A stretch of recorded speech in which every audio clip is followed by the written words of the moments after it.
So there you are at work, at your job, and in walks that one person. You know the one. It could be a boss, could be a manager, could be a coworker. But it's someone who when they come into the room, you just feel anxious, you feel nervous, you start to feel self-conscious, and your performance has really been suffering. Why is that? Now, the first thing I want to tell you is there's nothing really wrong with you. You see, we all have experiences in our life where at one point our subconscious made a link. And it's very easy to see that if we have an experience with someone when we were probably pretty young, and that person did something that shocked us or created something, an idea or belief in us, like, let me be clear, we create the idea, we create the belief, but we're very vulnerable, obviously, as young children.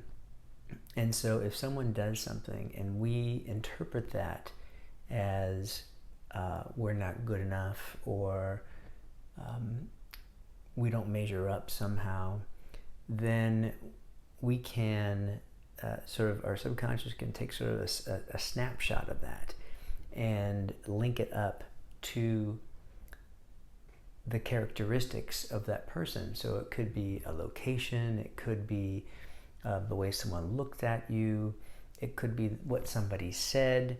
And so later on in your life, here you are 20, 30, 40, 50 years later, and you see the same environment, or someone says those words, or someone has that look on their face, and it brings up that old memory.